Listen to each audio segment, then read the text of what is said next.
Друзья, привет! Это Технозон. И сегодня у нас обзор, как мне казалось ранее, одного из самых интересных устройств, которые я нашел на просторах Китайнета, скажем так. Это V-Chip V8 Max в такой отличной, красивой упаковочке, которая мне очень понравилась. Но давайте же разберем, что же кроется за столь красивой упаковкой. И не окажется ли столь красивая упаковка прикрытием, откровенно говоря, какого-либо дерьмовенького содержания. Что ж, поехали. Распаковка данного устройства в принципе достаточно нудная, потому что все они имеют одинаковое содержание. Очень красивая упаковка, она подходит на подарок, откровенно говоря, даже не нужно ничего изобретать. Сам по себе ТВ-бокс тоже очень красив, и он сделан под стиль упаковки.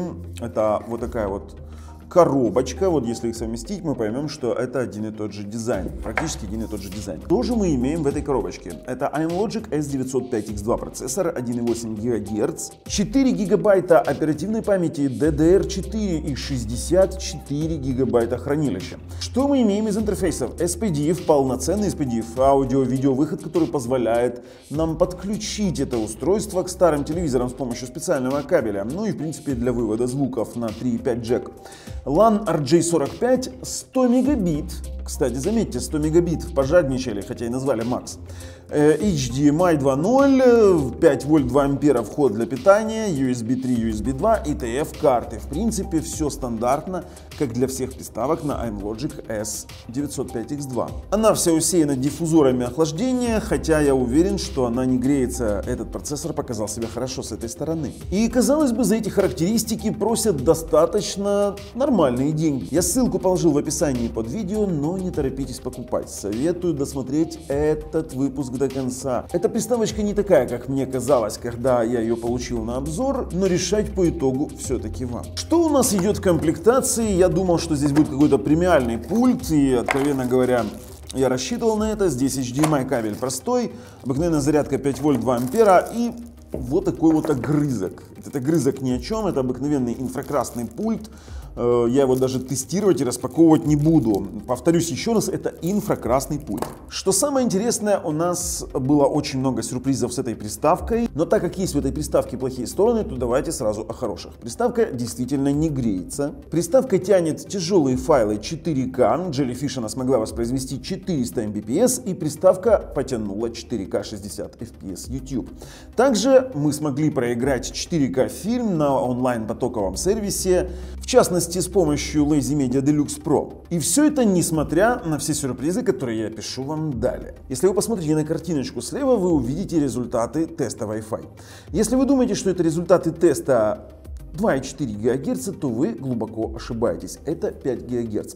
Данная приставка максимально у нас показала не более 50 мегабит на 5 гигагерцовом Wi-Fi. Я думал, что проблема в роутере. Эта фотография сделана в другой нашей студии, где есть другой роутер, такой же гигабитный интернет, как и в студии. Тестировали мы это все на Tenda EC18 с усилителем сигнала.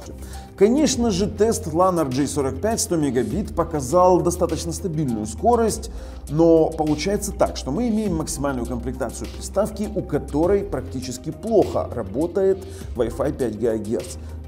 Как и 2,4 ГГц в принципе тоже. Следующим сюрпризом данной приставочки оказался тротлинг. Ребята скрыли результаты тротлинг-теста, вернее пытались сделать так, чтобы оно не было оптимизировано для приложения тротлинг-тест, но мы смогли его установить и получили на графике очень сильные пики падения производительности в некоторых местах. Во время проведения всего тротлинг-теста было как минимум 3 глобальных провала.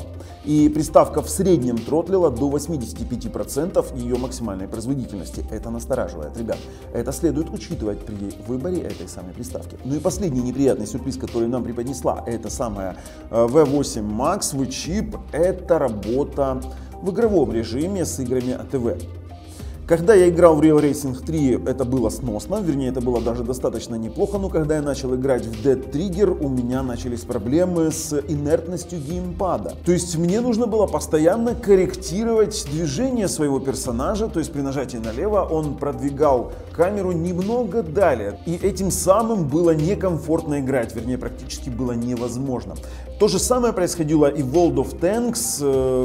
Я не смог, откровенно говоря, вообще получить хоть какое-либо удовольствие от игры в этот раз. Фактически из-за инертности с геймпадом мы не можем ее рекомендовать вообще как приставку, на которой можно играть в АТВ игры. Конечно же, я советую вам посмотреть все то, что мы вам покажем дальше, но перед тем, как мы перейдем к детальному обзору нашей приставки, я хочу вам напомнить, что на нашем канале на момент съемки этого видео происходит розыгрыш вот такой вот красавицы NVIDIA RTX 2060, и все условия в описании под видео. А если там нет RTX 2060, то там есть 100% еще более лучший приз. Так что переходим, смотрим, участвуем. Ну и само собой, если вы еще не подписались и не нажали колокольчик, то вы пропустите все наши обалденные обзоры, информационные видео и еще много чего интересного. Так что не забываем, подписываемся. Ну и само собой, там же в описании под видео лежат ссылки на наши паблики и мой личный инстаграм, кому интересно. Но сейчас самое время перейти к нашему Smart TV боксу.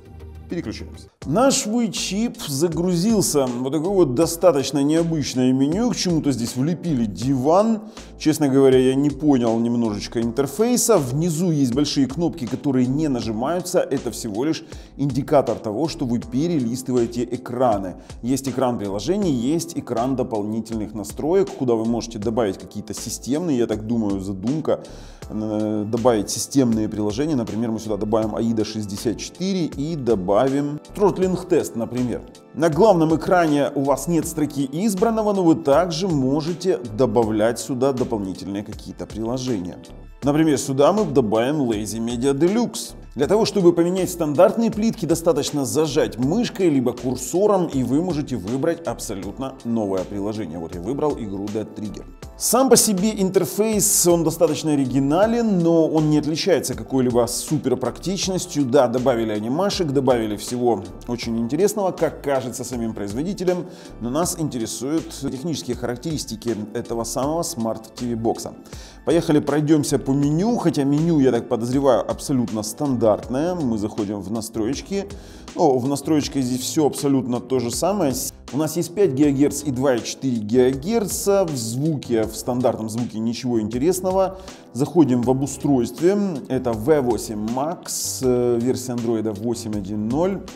Больше ничего в стандартном меню нет, кроме того, что у нас есть Bluetooth. Мы можем сразу же добавить наш геймпад, посмотреть вообще работает ли Bluetooth. Геймпад найден, мы подключаемся. Bluetooth действительно работает. Как мы уже привыкли, в приставках на 905X2 процессоре все самое интересное в Droid Settings. Что же нам предложит приставка по разрешениям? 480p 60 Гц минимальная и 4К 2К SMPTE максимальная и 4К 2К 60 Гц. В принципе, как и везде, ничего здесь уникального нет. Есть профиль управления цветностью, есть меню управления Dolby Vision, есть меню позиционирования и стандартные опции настройки HDR. HDMI CX здесь работает в принципе стандартно. Я его проверял на телевизоре LG Playback Settings. Из коробки автофреймрейт не работает, но все мы знаем, как сделать автофреймрейт на 905X2 процессоре. Аудио output. В данной приставке, конечно, хорошо реализовано, что есть и SPDIF, и AV выход 3.5, поэтому здесь достаточно широкий спектр настроек вывода звуков, вернее путей вывода звуков. Есть Power Key Definition, где вы можете назначить кнопочку. И есть управление картинкой, которое, к сожалению, не работает. More Settings, как обычно, вываливает в меню стандартных настроек. Конечно же, по традиции мы с вами включим CPU-монитор. 42 градуса в простое. Мы с вами обязательно заглянем в AIDA 64. AM Logic V8 Max, 4 гигабайта оперативной памяти и 64 хранилища. Свободных из коробки почти 52 гигабайта. Центральный процессор все тот же AM Logic S905X2, 1,8 ГГц, 64 бит с 32-битным режимом. Видеопроцессор Mali G31 с поддержкой OpenGL ES 3.2. А из кодеков у нас есть все абсолютно необходимые кодеки, включая VP9 On 2, что позволяет нам проигрывать YouTube 4К HDR в Smart YouTube TV и YouTube 4К 60 FPS в YouTube ATV. Ну что ж, недолго думая, мы с вами проводим Throttling тест. Стартанем, ребят. И как уже стало привычкой, многие пытаются скрыть результаты тротлинга непонятно зачем. Ну, подождем, мы все равно увидим эти результаты. Ну что ж, заглянем, что же нам показывает эта приставка. Она нам показывает не все очень-то хорошо. Приставочка тротлит. Теперь понятно, почему пытались скрыть такой вот факт. И она тротлит до 85% ее производительности. Хотя она абсолютно не греется. 58 градусов. И у нее были просадки до красной зоны менее 60%.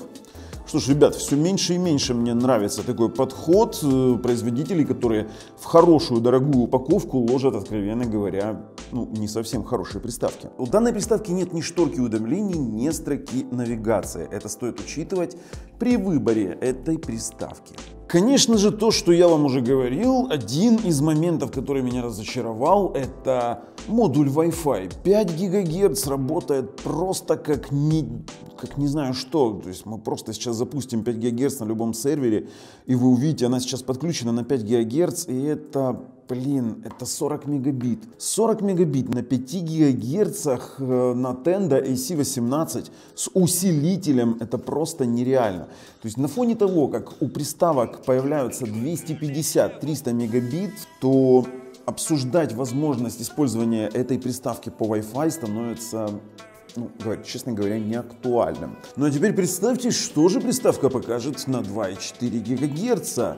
И 2,4 ГГц показывает скорость немногим меньше, чем 5-гигагерцовый модуль, то есть примерно в половину. Честно говоря, это очень сильно расстраивает. Нам придется ее тестировать на этом самом Wi-Fi модуле, поэтому переходим к мультимедийным тестам и запускаем YouTube. Ну что ж, стартанем. Коста-Рика 60 FPS. 4К. И посмотрим, насколько у нас будут появляться или не будут дропфреймы на столь интересном Wi-Fi модуле. И вы знаете, 4К 60 FPS идет без дропфреймов. Мы видим, что Connectivity Speed 41 мегабит, то есть 5 ГГц, берет свои 40 мегабит, и в принципе этого достаточно для того, чтобы воспроизводить 4К 60 FPS, но только в YouTube. Я думаю, что на этой приставке не очень-то разгонишься на какие-нибудь более тяжелые торрент-фильмы онлайн. Действительно, дропфреймов нет, 4К 60 FPS идет отлично, поэтому мы переходим к тестированию дальше. И что же касается с воспроизведением фильмов 4К онлайн, это мы тоже сейчас проверим на базе Lazy Media Deluxe Pro. Сразу заходим в раздел 4К Ultra HD, включим, например, 4К аватар, выбираем смотреть, выбираем MP4 4К Ultra HD и выбрали BS Player Free для того, чтобы мы с вами могли посмотреть поток. Конечно же, фильм включился тоже без особых проблем. Получается, что 40 мегабит модуля 5 ГГц хватит для того, чтобы просматривать 4К фильмы онлайн. Сейчас он показывает 23-24 кадра в секунду, средний 24 кадра, потому как фильм идет 24, даже не 23 976. И вы знаете, 4К воспроизводится отлично. Давайте попробуем включить на серединку. Посмотрим, как у нас восстановятся фреймы. Переключилась практически мгновенно, 40 мегабит хватает. Честно говоря, нет у меня претензий по воспроизведению 4К фильма онлайн, по крайней мере в онлайн-потоковых сервисах. Я не говорю о торрент, мы сейчас с вами обязательно попробуем торрент, и мы понимаем, что какие-то огромные фильмы по 120 Mbps мы уже здесь не посмотрим. Попробую включить аватар на торрентах, но, к сожалению, уже раздающих практически нет. Фильм не популярен, и торрент не сможет вытянуть такой фильм. Дело в том, что даже в Aquaman не сильно-то и хорошая ситуация с раздающими. Вот максимально, что я нашел, это 15, почти 16 гигабайт фильм, раздающий всего лишь 22 человека. И вот 26 гигабайт, здесь 10 человек. Честно говоря, торрент меня разочаровывает. Все меньше и меньше людей хотят скачивать, а хотят просто смотреть онлайн, но наказывают сами себя. Будем пробовать вот такой вот 4К, правда, в SDR 15 гигабайт через A-Stream Media. И пошел набор пиров, и посмотрим, сколько у нас займет при буферизации. Дело в том, что 15-гигабайтный фильм пошел в 4К, кстати, 2160. И вот, кстати, мы видим, что даже 15-гигабайтный фильм уже подвис. То есть торрент онлайн смотреть на таком слабом модуле Wi-Fi достаточно тяжело, хотя воспроизводит действительно неплохо. Для того, чтобы вам смотреть торрент онлайн, вам придется просто-напросто подключать сетевой кабель LAN RJ45. Из тестовых файлов Jellyfish приставка без проблем потянула 300 Mbps файл, то есть это означает, что вы можете смотреть с жесткого диска, который вы подключаете к данной приставке, например, через USB 3, очень даже тяжелые фильмы, вернее максимальные, которые сможете найти. Потому как вот мы запустили и 400 Mbps Jellyfish, они тоже пошли без проблем. Нет никаких ни фризов, ни тормозов, все отрабатывает просто отлично. Температура воспроизведения вообще радует. Я пробовал различные тестовые ролики LG, 4К ролики, и как они воспроизводятся, мне очень сильно понравилось. Это отличные цвета, HDR отрабатывает в приставке просто суперово, поэтому если вы хотите смотреть на этой приставке фильмы с жесткого диска, то никаких проблем у вас не будет. Что касается IPTV. IPTV на этой приставке работает действительно хорошо. Мы можем с вами включать сразу HD каналы, и они воспроизводятся без каких-либо проблем.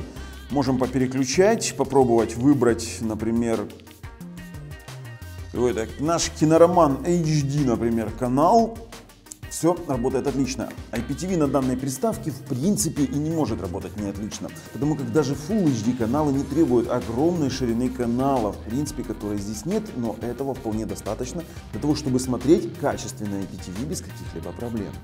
Кстати, приставка из коробки поддерживает DLNA, то есть он у нас есть в прошивочке, поэтому это очень хорошо. Вы можете использовать DLNA для просмотра фильмов или видеоконтента с вашего медиасервера. Но, возможно, эта приставка выделится игровыми возможностями. И, может быть, она какая-то суперпроизводительная, и мы ее будем использовать для игр АТВ. Все возможно, давайте пробовать. Единственное, чем может похвастаться этот Smart TV Box, это достаточно низкой температурой. На середине теста это 58 градусов, вернее, на середине теста 3D Mark.